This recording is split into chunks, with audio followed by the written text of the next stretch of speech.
Good afternoon दोस्तों, नमस्कार। स्वागत और अभिनंदन आपका एक बार फिर से। तो चलिए आगे बात करते हैं। आज की इस सेशन के विषय में अपन चर्चा करने वाले हैं। हाँ भाई संदीप, हेलो नमस्कार। चलिए एक बार कमेंट्स करके बता दीजिएगा कि आप लोगों को ऑडियो और वीडियो प्रॉपर मिल रहा है कि नहीं मिल रहा, ताकि मैं क्लास को आगे प्रारंभ करूँ। आज हम जो बात करेंगे, अगले बिंदु पर बात करेंगे। आज का अपना जो अगला बिंदु है, जैसे कि कल अपन बात कर रहे थे, यूनिट अपनी सेकंड चल रही थी मित्रों, और यूनिट नंबर दो का नाम था फिक्स्ड फायर फाइटिंग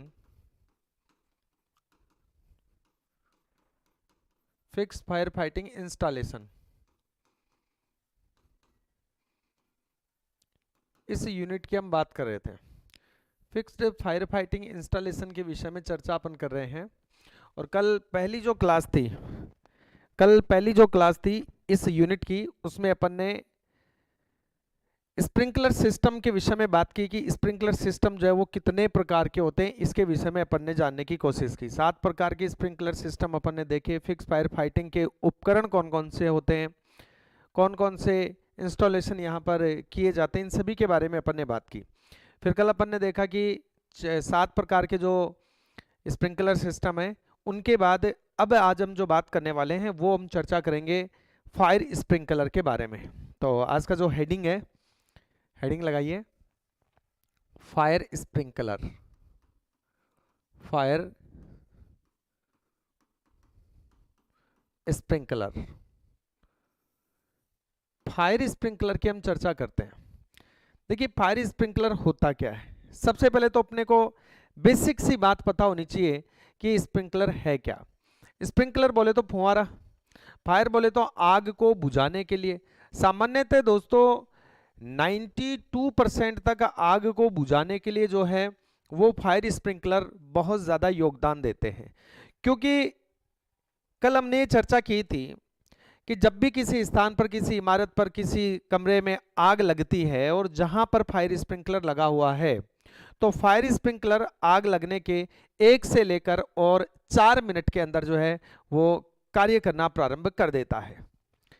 जबकि हम बात करें अग्निशमन डिपार्टमेंट से संबंधित बात करें कि अगर किसी अग्निशमन केंद्र से कोई गाड़ी आती है और वो अगर आग बुझाना प्रारंभ करते हैं, तो उसमें एक लंबा समय थोड़ा सा लग जाता है। हालांकि इतना लंबा भी नहीं लगता है, लेकिन थोड़ा समय ज़्यादा लगता है। तो इसलिए आजकल क्या किया जाता है कि, हाँ भाई वीरेंद्र नमस्कार। तो आजकल क्या किया जाता है कि जब भवन निर्माण किया जाता है तो अग्नि सुरक्षा के लिए पहले से ही जब भवन का निर्माण करते हैं उसी समय जो है दोस्तों क्या कर दिया जाता है, भवन के अंदर, इमारत के अंदर ये फायर फाइटिंग इक्विपमेंट्स जो हैं ये पहले से ही स्थापित कर दिए जाते हैं। और जो स्थायी रूप से स्थापित किए जाते हैं वो आते हैं फिक्स्ड फायर फाइटिंग इंस्टॉलेशन के तहत। ठीक है, अब इसमें अपन ने वेट राइजर की बात की, ड्राई राइजर्स की हम बात करेंगे, जिसमें अपन ने देखा था wet pipe sprinkler system. Wet pipe sprinkler system और ड्राई पाइप स्प्रिंकलर सिस्टम दोनों इंपॉर्टेंट है। दोनों में कल मैंने ये बताया था कि सबसे ज्यादा उपयोग जो है उन्हीं से तो जुड़ा होता है। ये जो पाइपिंग सिस्टम होता है जिसमें एक निश्चित दाब होता है, ठीक है, जो जल प्रदाय करता है, जल की आपूर्ति करता है, जितनी आपूर्ति स्प्रिंकलर को चाहिए वो सारा पाइप के थ्रू ही तो आएगा। तो हमने कल जो बात की थी जिसमें एक तो वेट पाइप, ठीक है, एक तो क्या था, वेट पाइप था, और एक था dry pipe sprinkler system. Wet pipe और ड्राई पाइप दोनों में कल मैंने अंतर आपको बताया, फिर से बता रहा हूं। वेट पाइप स्प्रिंकलर सिस्टम में क्या होता है कि जो बिल्डिंग में, इमारत में जो पाइप लगे होते हैं, जैसे मान लीजिएगा ये इमारत है और इस इमारत में, ये बहुत बड़ी इमारत है, और इस इमारत में फायर फाइटिंग के लिए जो पाइप लगे होते हैं दोस्तों, प्रत्येक जो फ्लोर होता है, इस प्रत्येक फ्लोर पर इस तरह से आउटलेट्स यहां पर बने होते हैं। ये जो पाइप होते हैं, इन पाइपों में यदि वाटर, जल, पानी लगातार भरा रहता है, लगातार भरा रहता है, तो वो कहलाता है वेट पाइप स्प्रिंकलर सिस्टम। अगर इन पाइपों में एनी टाइम पानी भरा नहीं रहता, पाइप होते हैं ड्राई यानी कि सूखे होते हैं। क्या होते हैं? सूखे। तो इसे कहते हैं ड्राई पाइप स्प्रिंकलर सिस्टम। दोनों में अंतर क्या है? दोनों में बेसिक सा अंतर है। यहां पर सबसे ज्यादा जो है वो यही बात आपसे पूछ लेता है कि दोनों में बेसिक अंतर क्या है। और बेसिक अंतर की अगर हम बात करें तो यहाँ बेसिक अंतर तो नंबर ना मिलता, अमित भाई नंबर बाद में मिलेगा, अभी मंद है, व्हाट्सअप कर देना, व्हाट्सअप पे स्टार्ट है। चलिए तो यहां पर देखिए दोस्तों, वेट पाइप में तो एनी टाइम पानी भरा हुआ रहेगा। तो जैसे ही मान लीजिएगा ये वेट पाइप है, ये पाइप है, इसमें पानी भरा हुआ है, ठीक है, और इससे स्प्रिंकलर जुड़ा हुआ है यहाँ पे, ओके, ये स्प्रिंकलर जुड़ा हुआ है, ठीक है। तो अभी यहां तो क्या होगा, जैसे ही आग लगेगी तो यहां पर पानी भरा हुआ है, ये तुरंत ही काम करना स्टार्ट कर देगा, ओके। और अगर हम यहां पर ड्राई पाइप की बात करते तो ड्राई पाइप में क्या होता कि यहां पर पानी होता नहीं, ड्राई पाइप में यहां पर पानी नहीं होता, ठीक है, ड्राई पाइप में यहां पानी नहीं होता दोस्तों, ड्राई पाइप होता सूखा, ये लो ये सूखा है। लेकिन इसका कनेक्शन वाटर से है, किससे है, वाटर। जैसे ही आग लगेगी और हमें यहां पर पानी की आवश्यकता है तो उस समय यहां से पानी आएगा पाइप में, पहले से भरा हुआ नहीं है, पानी आएगा और फिर ये स्प्रिंकलर सिस्टम चलेगा और आग को बुझाएगा। अंतर यही है कि ऐसे स्थान जहां पर टेम्परेचर 4 डिग्री से ज्यादा नीचे चला जाता है, और वी नो वेरी वेल कि 4 डिग्री सेंटीग्रेड पर पानी का घनत्व सर्वाधिक होता है, डेंसिटी।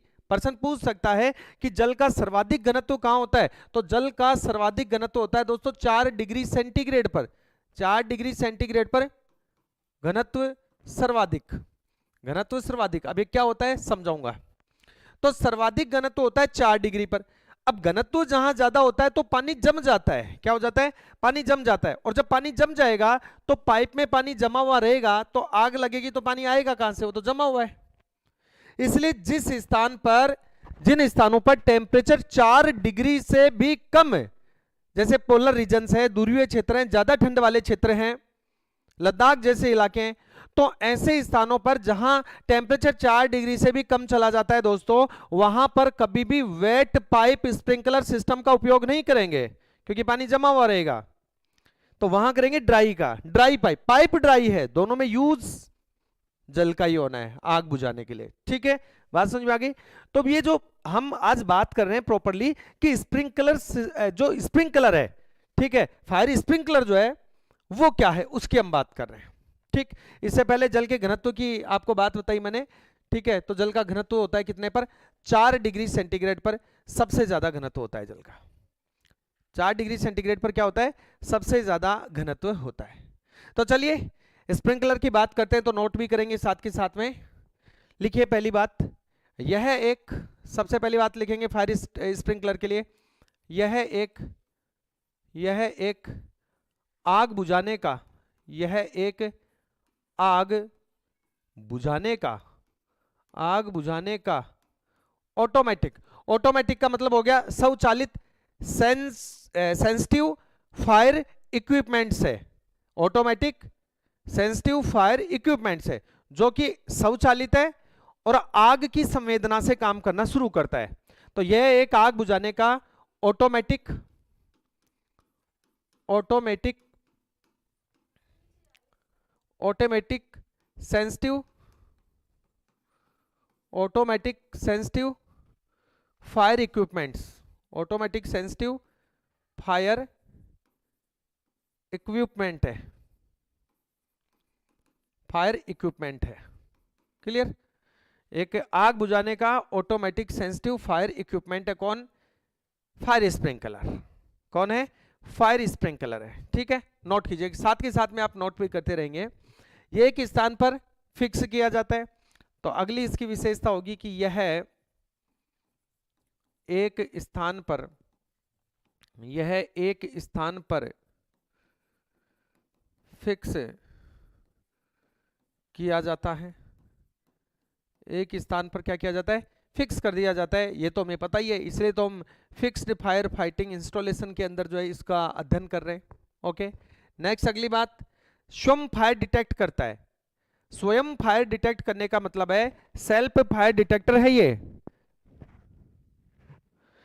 वो तो धन्यवाद भाई वीरेंद्र जी, ठीक है, यस। तो ये एक स्थान पर क्या कर दिया जाता है, फिक्स। अगली बात, यह सेल्फ फायर डिटेक्टिंग डिटेक्टिंग करता है। सेल्फ फायर डिटेक्टिंग करने का मतलब है कि जैसे भवन में आग लगी, ठीक है, कमरे में आग लग गई, तो वहां पर जैसे जैसे तापमान बढ़ेगा तो तापमान बढ़ने पर ये अपने आप ही क्या करने लग जाएगा। ये देखो क्या है, ये सेंसिटिव फायर इक्विपमेंट है, तो जहां तापमान बढ़ेगा आग लगेगी तो इसको सेल्फ डिटेक्ट हो जाएगा। टेम्परेचर के कारण इसमें स्वतः ही ये क्या करना प्रारंभ कर देगा, क्रिया करना प्रारंभ कर देगा, पानी का छिड़काव प्रारंभ कर देगा। क्यों कर देगा, तो इसमें बल्ब लगे होते हैं, इनमें कुछ पदार्थ भरे होते हैं, उनकी अभी चर्चा अपन करेंगे। तो ये सेल्फ फायर डिटेक्टिंग करता है। इसके अलावा ये आग की इनिशियल स्टेज पर काबू पाने में सबसे ज्यादा सक्षम है। तो लिखिए यह है आग की इनिशियल स्टेज यानी प्रारंभिक अवस्था में, यह है आग की प्रारंभिक अवस्था में, आग की प्रारंभिक अवस्था में, यह आग की प्रारंभिक अवस्था में काबू पाने में, काबू पाने में सक्षम है। काबू पाने में क्या है, सक्षम है। आग की प्रारंभिक अवस्था में काबू पाने में क्या है, बहुत ज्यादा सक्षम है। कौन, फायर स्प्रिंकलर। ठीक है, नोट कर लीजिएगा, इतना इतना नोट कर लीजिए। फिर अपन बात करते हैं आगे इसके बॉडी पार्ट्स के नेम, कौन कौन से इसके बॉडी पार्ट्स हैं उन पर हम चर्चा करते हैं। ठीक है, ओके, चलिए इतना हो गया है तो हम आगे की ओर बढ़ते हैं। और अब आप इसी में हेडिंग लगाइएगा बॉडी पार्ट नेम, कि इसके बॉडी के कौन कौन से पार्ट्स हैं और उनका क्या क्या नाम है, उन पर बात करते हैं। तो लिखो fire sprinkler, fire sprinkler body part name, body part name. तो इसके जो बॉडी पार्ट्स हैं, इन बॉडी पार्ट्स की बात करते हैं, कौन कौन से नाम हैं इसके बॉडी पार्ट्स के, इनके विषय में चर्चा करते हैं। ठीक है, चलिए सबसे पहले तो एक छोटा सा यहाँ डायग्राम, आगे तो मैं आपको सारे डायग्राम बना के जो है वो स्लाइड में भी डायग्राम लगाऊंगा। ठीक है, अभी मैं आपको थोड़ा हाथ से बना के बता देता हूं। देखिए दोस्तों, इस तरीके की संरचना होती है अपनी, जो फायर स्प्रिंकलर होता है उसकी इस तरह से संरचना होती है। इस संरचना के अंदर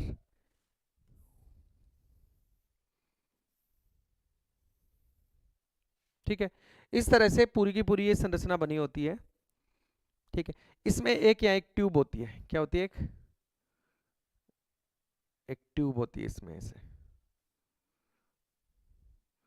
ये एक बल्ब ट्यूब होती है, बोले तो कांच की बनी हुई एक ट्यूब जो है वो यहां लगी होती है। ठीक है, और इसके नीचे की ओर इस तरह से भाग होता है जिसे ट्यूब यहां पर जुड़ी होती है, ये पेच होता है ऐसे, है ना, इस प्रकार से। तो इस प्रकार से ये पूरा क्या होता है, इस प्रकार से पूरा स्प्रिंकलर होता है। ठीक है, ऐसे इस स्प्रिंकलर के हम पार्ट्स की बात करें, इसके भागों की बात करें, तो सबसे ऊपर वाला भाग डिफ्लेक्टर है। ये वाला भाग क्या कहलाता है, डिफ्लेक्टर। सबसे ऊपर वाला भाग क्या कहलाता है, डिफ्लेक्टर कहलाता है दोस्तों। हाँ, मरकरी भी भरी होती है, पारा प्रवीण। और इसके अलावा जो है इसके अंदर कुछ स्थानों पर अल्कोहल का भी इसमें उपयोग किया जाता है। ठीक है, हाँ, ओके, हाँ भाई मुकेश नमस्कार। चलिए, तो डिफ्लेक्टर सबसे ऊपर जो ये होता है ये डिफ्लेक्टर है। फिर इसके बाद इसमें ये ग्लास बल्ब है,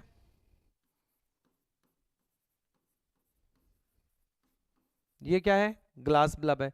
ग्लास बल्ब कह दो या इसको ग्लास ट्यूब कह दो, एक ही बात है, या टेम्परेचर सेंसिटिव ग्लास ट्यूब कह दो, ऐसे भी कह सकते हैं इसको, temperature sensitive, temperature sensitive glass tube, ये भी आप इसको कह सकते हैं, ग्लास ट्यूब, ग्लास बल्ब, ठीक है। और इसका सबसे नीचे वाला जो भाग होता है वो होता है सील और कैप। ये वाला जो भाग होता है ये होता है सील और कैप, ये सील और कैप वाला भाग होता है।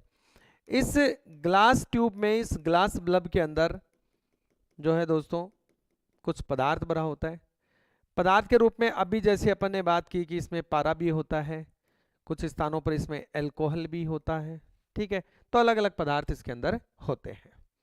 यहां पर हम सबसे पहले बात करें डिफ्लेक्टर की, तो पहले तो आप ये हल्का सा डायग्राम बना लीजिएगा आउटलाइन के लिए। आउटलाइन के लिए डायग्राम बना लो, फिर इसके एक एक भाग की बात करते हैं। पहला जो भाग है डिफ्लेक्टर, ये क्या है, फिर ग्लास बल्ब जो है इसकी बात करते हैं, फिर सील और कैप की बात करते हैं। तो ये तीन जो पार्ट हैं, ये तीन पार्ट अपने किसके हैं, ये फायर स्प्रिंकलर के हैं। किसके, फायर स्प्रिंकलर के भाग हैं। डायग्राम बना लीजिए फटाफट से, डायग्राम बना के कमेंट्स कर दीजिएगा ताकि मैं सेशन को आगे बढ़ाऊं।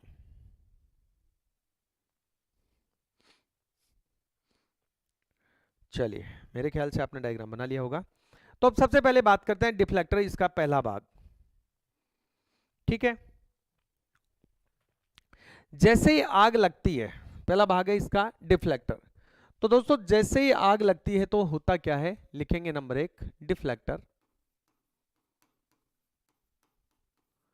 डिफ्लेक्टर, जब आग लगती है तो सबसे पहले डिफ्लेक्टर क्या हो जाता है, सबसे पहले डिफ्लेक्टर टूट जाता है टेम्परेचर के कारण, और तापमान के कारण ये डिफ्लेक्टर टूटता है। तो क्या होता है, पानी, तो क्या होता है, पानी स्प्रेड होना, पानी की बौछार आना प्रारंभ हो जाती है। तो लिखिए डिफ्लेक्टर में लिखो, आग या ताप के कारण, आग या ताप के कारण, आग या ताप के कारण डिफ्लेक्टर, आग या ताप के कारण डिफ्लेक्टर टूट जाता है, डिफ्लेक्टर टूट जाता है, जिससे जिससे आग पर, जिससे आग पर पानी स्प्रेड होने लगता है, फैलने लगता है, स्प्रेड होने लगता है, छिड़काव होने लगता है, ठीक है। और आग पर, और आग पर कंट्रोल किया जाता है, आग पर कंट्रोल किया जाता है, ठीक है। ये हो गई पहली बात। तो जो फायर स्प्रिंकलर है, इस फायर स्प्रिंकलर का पहला जो पार्ट हो गया डिफ्लेक्टर, ये सबसे आगे वाला भाग है। और इस आगे वाले भाग में होता क्या है दोस्तों, कि जिस स्थान पर, किसी स्थान पर जहां पर आग लग रही है वहां पर अगर फायर स्प्रिंकलर लगा हुआ है तो सबसे पहले ये जो डिफ्लेक्टर वाला भाग है ये टेम्परेचर के कारण टूट जाता है। हम बात करेंगे आगे कौन कौन से टेम्परेचर पर किस किस कलर के जो बल्ब ट्यूब वाले स्प्रिंकलर काम करते हैं, पूरी लिस्ट आगे अभी पढ़ने वाले हैं अपन आगे जस्ट ही। हाँ बिल्कुल प्रवीण, ये सारा मैं लिखाऊंगा, रेड के लिए भी लिखाऊंगा आपको, येलो के लिए भी लिखाऊंगा, सबके लिए लिखाऊंगा मैं कौन से कलर कितने टेम्परेचर डिग्री सेंटीग्रेड पर काम करता है। तो सबसे पहले डिफ्लेक्टर टूटता है दोस्तों तो पानी स्प्रेड होने लगता है और आग पर काबू पाया जा सकता है। दूसरा भाग है वो है ग्लास बल्ब। क्या है, ग्लास बल्ब। तो हेडिंग लगाएं नंबर 2 ग्लास बल्ब। अब इस ग्लास बल्ब के अंदर क्या क्या होता है, ये महत्वपूर्ण है, बहुत ही महत्वपूर्ण है कि एग्जाम में पूछ लेता है कि ग्लास बल्ब के अंदर क्या क्या पदार्थ जो है वो उपयोग में लिए जाते हैं, तो ये हमें पता होना चाहिए। तो यहां पर हम बात करें सबसे पहले नंबर 2 हेडिंग लगाएं ग्लास बल्ब, ठीक है। ग्लास बल्ब कह दो या फायर सेंसिटिव ग्लास ट्यूब कह दो, एक ही बात है। ये जो ग्लास बल्ब होते हैं ये क्या होते हैं, देखो लिखो, ये कांच की बनी, ये कांच की बनी ट्यूब जैसी संरचना होती है, ट्यूब जैसी संरचना होती है, कांच की बनी ट्यूब जैसी संरचना होती है जिसमें, खास बात, जिसमें क्या भरा होता है, द्रव पदार्थ भरा होता है, जिसमें द्रव पदार्थ भरा होता है, जिसमें द्रव पदार्थ भरा होता है। ठीक है, तो जिसमें द्रव पदार्थ भरा होता है वो कौन है, बल्ब ट्यूब है। ठीक है, अब इसमें द्रव पदार्थ के रूप में क्या क्या हो सकता है, ये इंपॉर्टेंट बात है। वो सीधा प्रश्न पूछ सकता है कि फायर स्प्रिंकलर की बल्ब ट्यूब में निम्न में से कौन से द्रव पदार्थ का उपयोग नहीं किया जाता, ऐसे करके प्रश्न पूछ ले। तो इसमें लिखेंगे इस ट्यूब में सामान्यतः, इस ट्यूब में सामान्यतः पारा, जिसको हम कहते हैं मरकरी, क्या कहते हैं, मरकरी, पारा, इसके अलावा एल्कोहल प्लस वाटर, और इसके अलावा ग्लिसरीन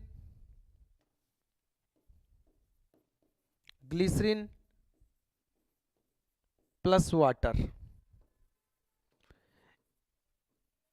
आदि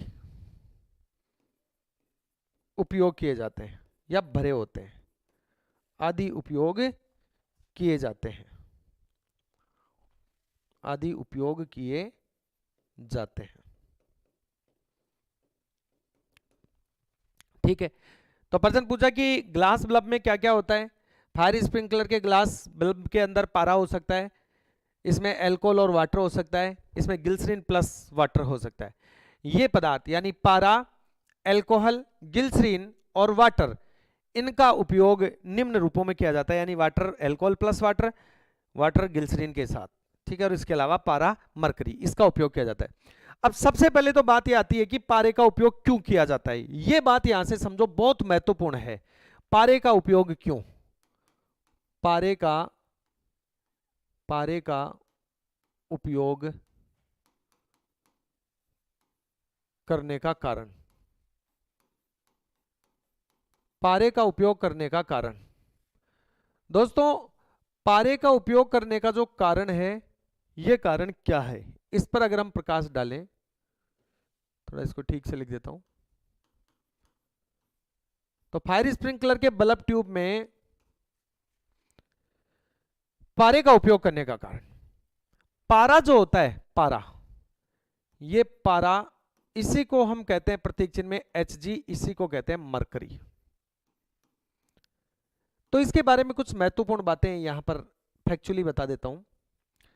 सबसे पहली बात तो पारा जो है ये क्या है, धातु है, क्या है, ये धातु पदार्थ है, मेटल है, धातु पदार्थ है, मेटल है, नॉन मेटल नहीं है, ध्यान रखना, मेटल है। कमरे के ताप पर द्रव अवस्था में, कमरे के ताप पर द्रव अवस्था में पाई जाती है, कमरे के ताप पर द्रव अवस्था में पाई जाती है। तो सामान्य तापमान होता है 273 केल्विन। तो इस रूम टेम्परेचर पर ये किस में पाई जाती है,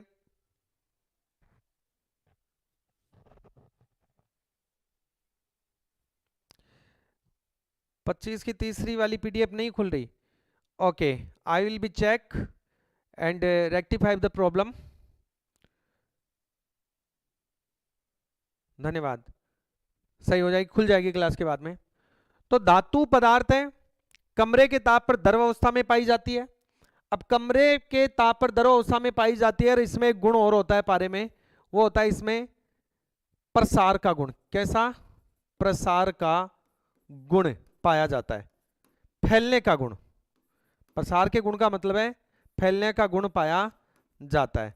और इसमें जो फैलने का गुण है, इसमें जो प्रसार है वो कैसा होता है, तो पारे में जो प्रसार है दोस्तों, फैलाव है, वो होता है संगत। कैसा होता है, संगत प्रसार।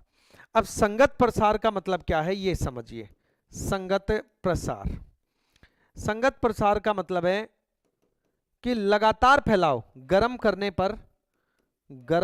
पर लगातार गर्म करने पर लगातार लगातार फैलाव होता है, लगातार फैलाव होने का, लगातार फैलने का या फैलाव होने का गुण ही, गर्म करने पर लगातार फैलाव होने का गुण ही संगत प्रसार कहलाता है।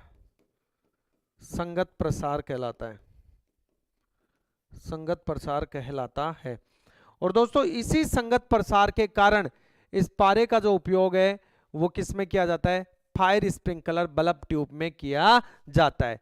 क्योंकि जैसे जैसे तापमान बढ़ेगा तो ट्यूब के अंदर जो पारा है वो गर्म होगा, भाई टेम्परेचर के कारण पारा गर्म होगा, गर्म होगा तो इसमें क्या होगा? फैलाव होगा, संगत प्रसार है ना। आग लगी है तो लगातार पदार्थ जल रहे हैं तो लगातार कमरे का तापमान बढ़ता जा रहा है, लगातार तापमान बढ़ता जा रहा है तो बल्ब ट्यूब के अंदर, फायर स्प्रिंकलर की बल्ब ट्यूब के अंदर जो पारा है वो लगातार क्या होगा? वो ऊष्मा ग्रहण करके और फैलेगा, और फैलता ही जाएगा। तो एक स्थिति ऐसी आएगी कि थोड़ा सा ज्यादा फैला तो बल्ब ट्यूब टूट जाएगी, फूट जाएगी, और जैसे ही बल्ब ट्यूब फूट जाएगी तो इसके बाद में क्या होगा? वाटर स्प्रेड होना स्टार्ट हो जाएगा। क्या होगा? वाटर स्प्रेड होना स्टार्ट हो जाएगा। इतना नोट कर लिए तो मैं आगे चलता हूं। चलिए अब देखिए क्या होता है कि जैसे ही ये बल्ब ट्यूब फूट जाती है, ठीक है, तो ये कैप, सील और कैप यहां से खुल जाती है, और सील और कैप कैप खुलती है तो बहुत स्पीड से पानी जो है, लगभग 900 लीटर पर मिनट की स्पीड से पानी जो है वो स्प्रेड होता है। और इतनी स्पीड से जब पानी स्प्रेड होगा दोस्तों तो आग कंट्रोल में आ जाएगी। ठीक है, तो ये तो बात अपन ने कर ली किसके लिए? ग्लास बल्ब के लिए, जिसमें क्या होता है। अब बात करते हैं आगे, इसी में थोड़ा सा लिख देते हैं कि इसका कार्य क्या है। तो लिखो, ग्लास बल्ब के ग्लास बल्ब के ग्लास बल्ब के टूटने पर फायर स्प्रिंकलर से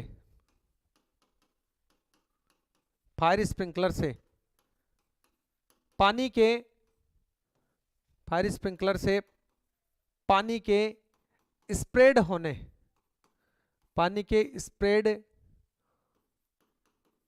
होने की गति, स्प्रेड होने की गति और बढ़ जाती है, और बढ़ जाती है। पानी की स्प्रेड होने की गति क्या होती है? और बढ़ जाती है। क्लियर? ओके। अब बात करते हैं तीसरे पार्ट की, सील और कैप की बात करते हैं। तो तीसरा जो पार्ट है फायर स्प्रिंकलर का बॉडी पार्ट, वो है सील और कैप। सील और कैप की यहां पर हम चर्चा करते हैं दोस्तों। सील और कैप की चर्चा करें तो सील और कैप के अंदर क्या होता है कि जैसे ही बल्ब फूटता है, जैसे क्या होता है? जैसे ही ये बल्ब फूटता है तो इस ग्लास बल्ब के फूटते ही, इसके टूटते ही ये सील और कैप ओपन हो जाती है, जिससे अत्यधिक स्पीड से अत्यधिक मात्रा में पानी स्प्रेड होने लगता है और आग पर काबू पा लिया जाता है। देखो कई बार ऐसा प्रश्न पूछ लेता है कि जब आग को बुझाते हैं तो उस पर पानी डालते हैं, तो पानी डालेंगे तो मान लो किसी घर में आग लग रही है, अपन पानी डाल रहे हैं, तो पानी डालेंगे तो और भी तो अंदर जो वस्तुएं हैं, उपकरण हैं, जो भी मान लीजिएगा जले नहीं है, खराब नहीं हुए, लेकिन हम पानी फेंकेंगे आग को बुझाने के लिए तो वो खराब हो जाएंगे, आग से नहीं तो वो पानी से खराब हो जाएंगे। तो ऐसी स्थिति में अग्निशमन के दौरान मलबे से या पानी से, मड से, कीचड़ से अन्य वस्तुओं को, अन्य पदार्थों को बचाना साल्वेज कार्य कहलाता है। क्या कहलाता है? साल्वेज कार्य कहलाता है। साल्वेज एक पूरी यूनिट अपने दी हुई है, वो पूरी यूनिट अपन पढ़ेंगे किस किस तरह से साल्वेज कार्य किया जाता है। ठीक है, तो इसमें अपन नोट करेंगे। आगे बढ़ेंगे इसमें। चलिए सील और कैप में अपन चर्चा करते हैं दोस्तों, और सील और कैप में लिखाने से पहले 5 सेकंड का एक बार आप लोगों से गैप लूंगा क्योंकि आपके कमेंट्स, हाँ जी, ओके। चलिए तो सील और कैप लिखिए। ग्लास बल्ब के टूटने पर, ग्लास बल्ब के टूटने पर, ग्लास बल्ब के टूटने पर सील व कैप खुल जाते हैं। ग्लास बल्ब के टूटने पर क्या हो जाते हैं? सील व कैप क्या होती है दोस्तों? खुल जाते हैं, खुल जाते हैं, जिससे जिससे अत्यधिक प्रेशर से, जिससे अत्यधिक प्रेशर से, अत्यधिक प्रेशर से पानी स्प्रेड होने लगता है, पानी स्प्रेड होने लगता है। स्प्रे का रूप है स्प्रेड, ठीक है, छिड़काव होने लगता है, पानी स्प्रेड होने लगता है। और यही तो हम चाहते हैं कि आग लगते ही तुरंत पानी जो है वो आग पर स्प्रेड हो और आग पर क्या कर लिया जाए? काबू पा लिया जाए। ठीक है, अब हम कलर कोड को समझेंगे। तो ये तो इसके 3 भाग हो गए। कौन कौन से भाग हो गए? देखिए, एक सबसे पहला जो भाग हो गया, सबसे आगे वाला भाग, वो हो गया डिफ्लेक्टर। कौन हो गया? डिफ्लेक्टर। एक भाग हो गया इसका ग्लास बल्ब, एक भाग हो गया इसका सील और कैप। तीनों भागों के बारे में हमने अलग अलग यहां पर चर्चा कर ली है और आपने नोट भी कर लिया है। ठीक है, इतना हो गया। चलिए, ये करने के बाद अब हम आगे बढ़ते हैं। अब हम फायर स्प्रिंकलर के कलर कोड की बात करते हैं। क्या करते हैं? कलर कोड की बात करते हैं। तो लिखो फायर स्प्रिंकलर, फायर स्प्रिंकलर हेतु कलर कोड,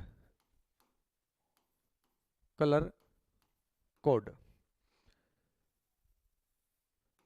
फायर स्प्रिंकलर के लिए कलर कोड की बात करें, हम कैसे पहचानेंगे कि कौन सा फायर स्प्रिंकलर कितने तापमान पर कार्य करता है और कहां पर उसका उपयोग किया जाता है?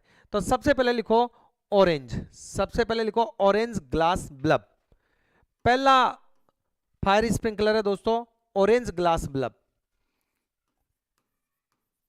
ऑरेंज यानी कि नारंगी रंग, नारंगी कलर, ऑरेंज ग्लास बल्ब, यानी वह स्प्रिंकलर जिसके ग्लास बल्ब का रंग कैसा है? ऑरेंज कलर का है। जिसके ग्लास बल्ब का कलर कैसा है दोस्तों? ऑरेंज कलर का है। उसके बारे में हम बात करेंगे सबसे पहले कि जिसमें ऑरेंज कलर होता है वो क्या काम आता है और कहां काम में लिया जाता है। ठीक है, इसका उपयोग जो है वो नॉर्मल स्थानों पर किया जाता है, पहली बात। और ये काम कहां करता है? 57 डिग्री सेंटीग्रेड तापमान वाले स्थानों पर। बिल्कुल बिल्कुल सही लिखा आपने, 57 डिग्री पर। तो पहली बात लिखिए, जिन फायर स्प्रिंकलर, जिन फायर स्प्रिंकलर के, जिन फायर स्प्रिंकलर के बल्ब ट्यूब, जिन फायर स्प्रिंकलर के बल्ब ट्यूब का रंग, बल्ब ट्यूब का रंग नारंगी, नारंगी बोले तो ऑरेंज होता है, नारंगी या ऑरेंज होता है, ऑरेंज होता है, ऐसे फायर स्प्रिंकलर, ऐसे फायर स्प्रिंकलर, ऐसे फायर स्प्रिंकलर 57 डिग्री सेंटीग्रेड ताप पर, 57 डिग्री सेंटीग्रेड ताप पर कार्य करना प्रारंभ कर देते हैं, कार्य करना प्रारंभ कर देते हैं, कार्य करना प्रारंभ कर देते हैं। कितने तापमान पर? 57 डिग्री सेंटीग्रेड तापमान पर कार्य करना ये प्रारंभ कर देते हैं। जिन स्थानों का तापमान 57 डिग्री पहुंच जाता है तो 57 डिग्री पहुंचते ही समझिएगा कि बल्ब ट्यूब टूट जाएगी और फायर स्प्रिंकलर काम करना प्रारंभ कर देगा। ठीक है, वर्किंग प्रोसेस में आ जाता है, यूं कह दीजिएगा। तो 57 डिग्री सेंटीग्रेड इसका क्या है? वर्किंग प्रोसेस है। तो वर्किंग, इस बात को ऐसे पूछ सकता है, working process, working process temperature 57 degree centigrade. ठीक है, यही तो होता है। कहां उपयोग किया जाता है? Small work palace, small kitchen और घरों में इसका उपयोग किया जाता है। तो लिखो उपयोग, उपयोग। तो लिखिए इस प्रकार के फायर स्प्रिंकलर, इस प्रकार के फायर स्प्रिंकलर का उपयोग, इस प्रकार के फायर स्प्रिंकलर का उपयोग small palace, small place, small kitchen, छोटी किचन एंड होम, घरों में। कहां पे किया जाता है? होम्स या हाउस लिख दो इसको, होम, हाउस आदि में किया जाता है, आदि में किया जाता है।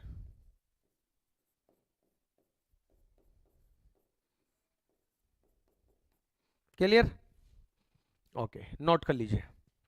सर जी क्लास रुक रुक कर चल रही है, ऐसा कैसे हो सकता है? हो सकता है आपके कोई नेटवर्क इश्यू हो, फिर भी एक बार और चेक कर लेते हैं।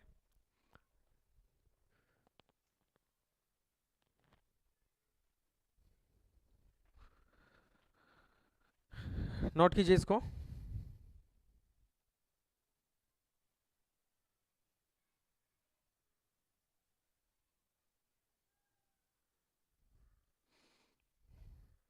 ऐसी कोई समस्या है तो एक बार टेक्निकल टीम जो है, बोलना चाहूँगा टेक्निकल टीम एक बार इस चीज़ का रिजोल्यूशन करे ताकि विद्यार्थियों को किसी भी प्रकार की असुविधा ना हो।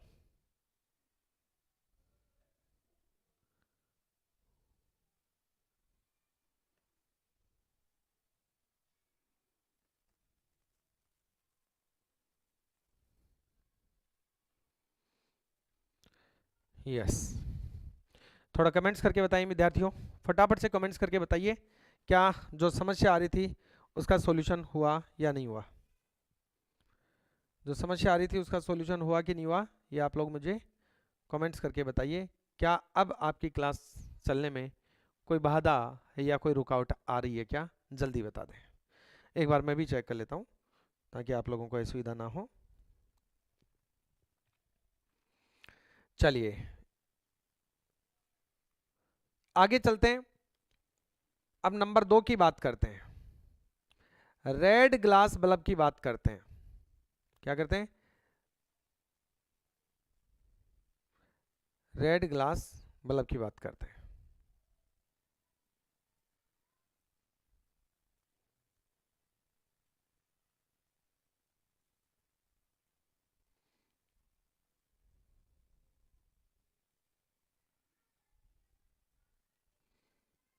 बढ़ते हैं आगे।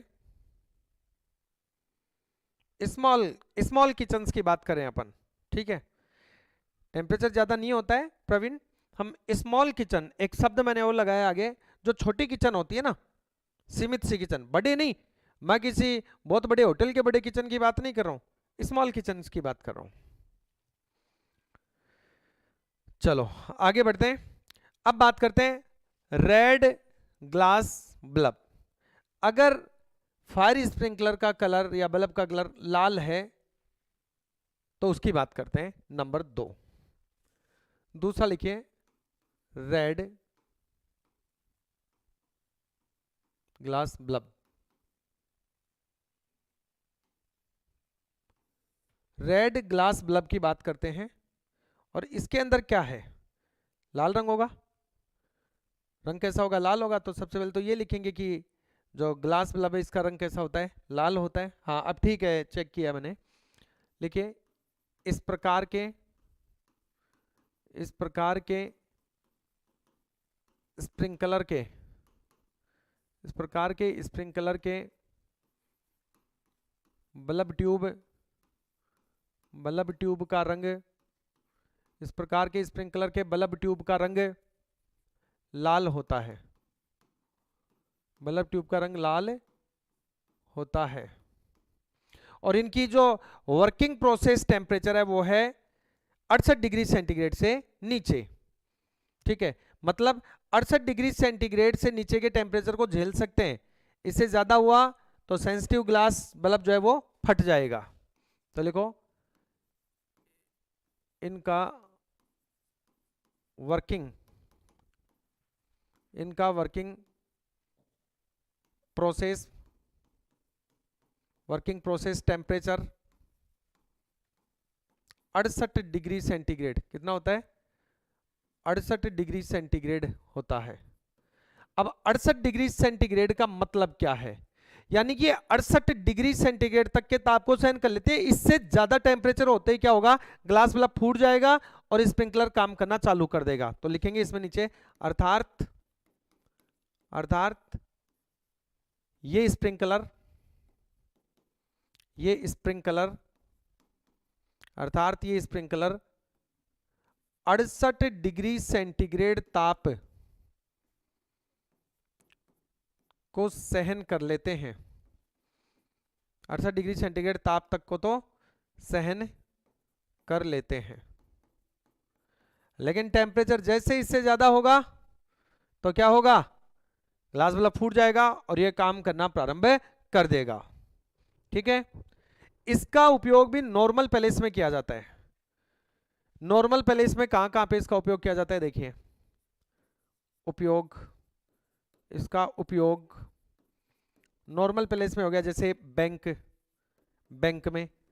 अब भैया बैंक में होता है कि कागज है, तो जैसे ही इतना तापमान होगा 68 डिग्री से ऊपर तो कागज जल उठेंगे। तो जैसे ही 68 डिग्री सेंटीग्रेड तापमान होता है तो ये काम करना चालू कर देता है। Bank, shopping mall, small work palace, shopping mall में भी होता है। ठीक है, बैंक, शॉपिंग मॉल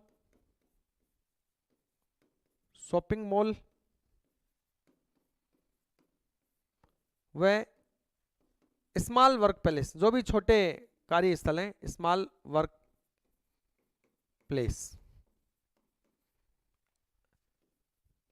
आदि में किया जाता है, आदि पर किया जाता है। तो जहां तापमान 68 डिग्री तक तो सहन कर सकते हैं वहां पर हम इसका उपयोग करते हैं। 68 के ऊपर तापमान होते ही यह काम करना क्या कर देगा? प्रारंभ कर देगा। ठीक है, बात क्लियर है? चलिए, इतनी बात क्लियर है तो येलो ग्लास बल्ब की बात करते हैं। किसकी बात करते हैं? Yellow glass bulb. Number 3 note कीजिए दोस्तों, नंबर 3 नोट कीजिए, येलो ग्लास बल्ब।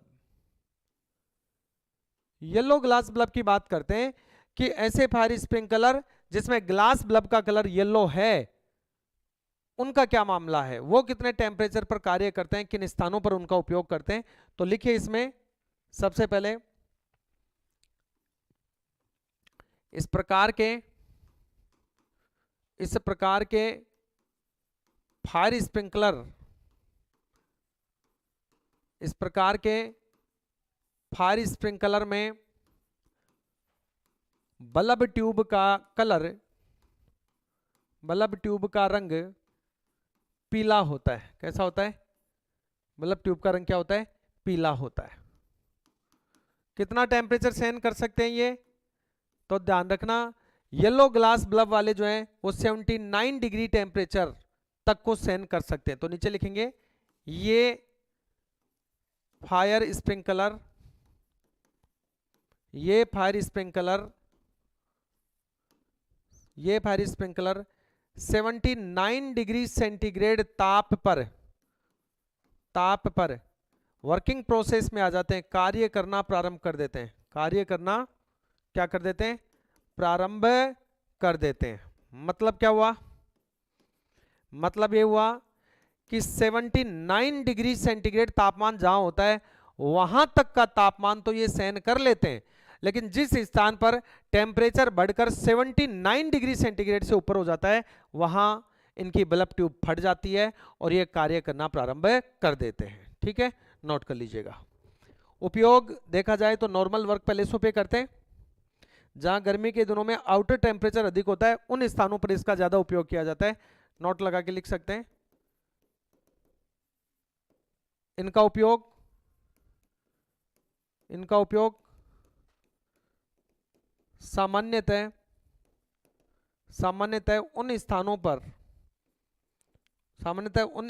पर ज्यादा किया जाता है, उन स्थानों पर ज्यादा किया जाता है, ज्यादा किया जाता है जहां जहां गर्मियों के दिनों में गर्मी के कारण गर्मी के कारण तापमान ज्यादा होता है, तापमान ज्यादा होता है। ठीक है, तो जहां वायुमंडलीय टेम्परेचर ज्यादा जहां पर होगा, गर्मी के कारण से तापमान ज्यादा जहां होगा, वहां पर इनका उपयोग किया जाता है। किनका?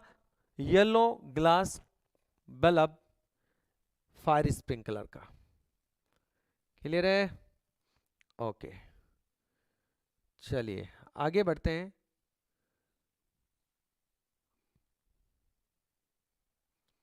नंबर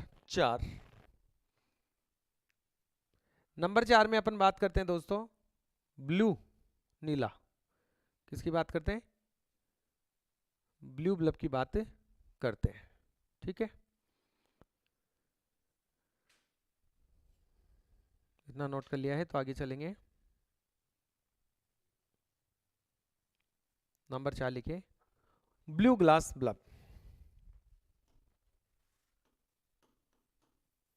ब्लू, नीला ग्लास बल्ब, सीधा लिख दो। ये तो हमें पता ही चल गया कि ग्लास बल्ब का कलर ब्लू है।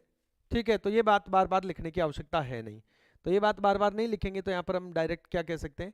सबसे पहली बात ये लिख सकते हैं कि उपयोग कहाँ पर करते हैं इनका। तो इनका इंडस्ट्री और केमिकल प्लांट जो है, वहां पर जिन स्थानों पर आग स्प्रेड होने का खतरा ज्यादा होता है, आग लगने के बाद फैलने का खतरा ज्यादा होता है, वहां पर इनका उपयोग किया जाता है। ठीक है, तो लिखिए, इस प्रकार के इस प्रकार के फायर स्प्रिंकलर का उपयोग, इस प्रकार के फायर स्प्रिंकलर का उपयोग उन स्थानों पर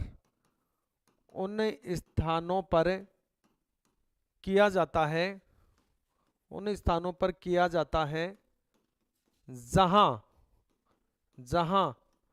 आग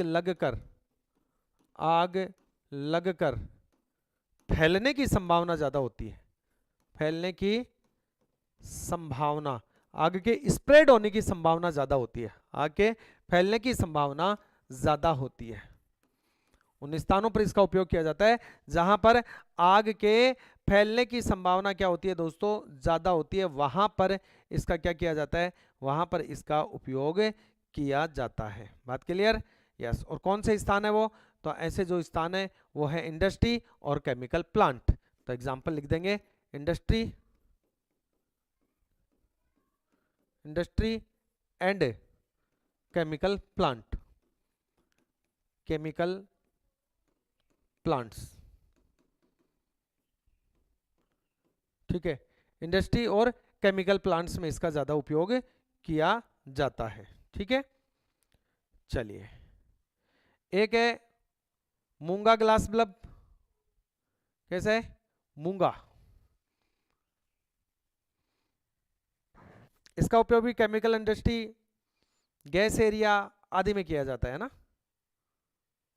मूंगा लिखेंगे, नंबर 5 मूंगा। नंबर 5 लिखिए, मूंगा ग्लास बल्ब। मूंगा ग्लास जो ग्लास बल्ब है, इसका उपयोग भी स्प्रेड होने वाली आग में ज्यादा किया जाता है, जैसे इंडस्ट्री में। ठीक है, और इंडस्ट्री के अलावा गैस एरिया में, हाई रिस्क फायर जोन जहां होता है वहां पर gas area, industry, gas area और अधिक हाई फायर रिस्क वाले स्थानों पर, हाई फायर रिस्क वाले स्थानों पर उपयोग किया जाता है। ठीक है, और जो नंबर 6 है उसकी बात करते हैं। इन सब की जो टेम्परेचर है उनके बारे में पूरी की पूरी एक लिस्ट जो है वो मैं आपको बताने वाला हूँ। ठीक है, पूरी लिस्ट की अपन बात करेंगे, नोट करें इसे।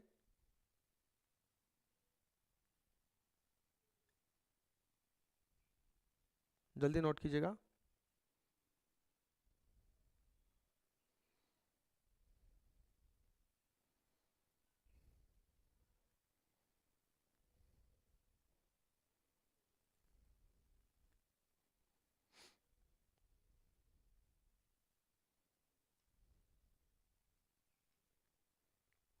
हो गया, चलिए बात करते हैं। इनके टेम्परेचर मैं आपको सारे एक लिस्ट बना दूंगा, उसमें पूरे के पूरे आ जाएंगे, पहले इसको नोट कर लो। हो गया। और नंबर 6 में बात करते हैं ब्लैक ग्लास बल्ब की। किसकी? Black glass bulb. लिखो, black glass bulb. Black glass bulb की बात करें तो टेम्परेचर, वर्किंग टेम्परेचर, तो ऐसे फायर स्प्रिंकलर जिनमें बल्ब ट्यूब का कलर ब्लैक है वो 204 डिग्री सेंटीग्रेड से लेकर 206 डिग्री सेंटीग्रेड तक, किस पे?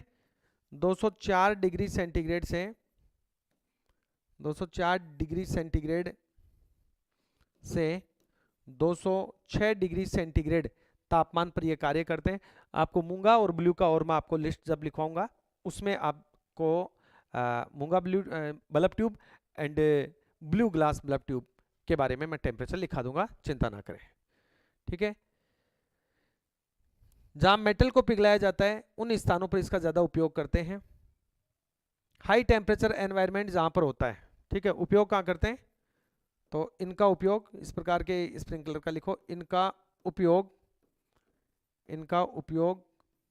हाई टेम्परेचर वाले स्थानों पर। अब हाई टेम्परेचर वाले स्थान कौन से होंगे? स्थानों पर किया जाता है। हाई टेम्परेचर वाले स्थान वो होंगे जहां जैसे मेल्टिंग मतलब धातुओं को जहां पिघलाया जाता है, जैसे धातुओं को, तो बहुत ज़्यादा टेम्परेचर चाहिए वहां पे, जहां पर जैसे धातुओं को जहां पिघलाया जाता है ऐसी औद्योगिक इकाइयों में, ऐसी औद्योगिक इंडस्ट्रियल यूनिट्स में, ऐसी औद्योगिक इकाइयों में। ठीक है, तो इस प्रकार से अलग अलग कलर के आधार पे अब हमें ये बात पता चल गई कि ब्लैक की यहां पर जब बात होगी कि ऐसा फायर स्प्रिंकलर जिसकी बल्ब ट्यूब जो है वो ब्लैक है, इसका मतलब वो ज्यादा टेम्परेचर सहन कर सकती है, तो उसका उपयोग कहां किया जाएगा? उसका उपयोग ज्यादा टेम्परेचर वाले स्थानों पर किया जाएगा। ठीक है, तो इस प्रकार से टेम्परेचर के आधार पर इनकी वर्किंग प्रोसेस और अलग अलग कलर के आधार पर इनको विभाजित किया गया है। ठीक है, अगली क्लास जो अपन पढ़ेंगे दोस्तों, उस क्लास में मैं आपको सबसे पहले एक सारणी पूरी की पूरी नोट करवाऊंगा जिसमें अलग अलग प्रकार के बल्ब ट्यूब वाले जो फायर स्प्रिंकलर हैं उनका जो वर्किंग है, जो टेम्परेचर है वो डिग्री सेंटीग्रेड में कितना है और फ़ारेनहाइट पर उनका डिग्री जो फ़ारेनहाइट में उनका वर्किंग जो टेम्परेचर है वो कितना है, ये पूरा का पूरा अपन बात करेंगे आगे की क्लासों में। पूरे के पूरे स्लाइड्स और वो डायग्राम लगा के अब आपको मैं दिखाऊंगा। तो नेक्स्ट जो क्लास होगी अपनी, उसके अंदर पूरे डायग्राम के साथ आप लोगों को ये सारे रिटर्न दिखाऊंगा, वापस से दिखाऊंगा। आज आपको इनकी थ्योरी बताइए और अगली क्लास में आपको बिल्कुल डायग्राम के साथ एज ए प्रैक्टिकल आपको मैं बताऊंगा कि किस प्रकार से ये दिखते हैं, कैसा कलर इनका होता है, क्या क्या वर्किंग प्रोसेस हैं, इन सारी बातों पर जो है वो अपन बात करेंगे। तो ठीक है, देता हूँ विराम। आज की क्लास इतनी ही, कल फिर मिलते हैं, तब तक के लिए सभी को राम राम, नमस्कार, धन्यवाद।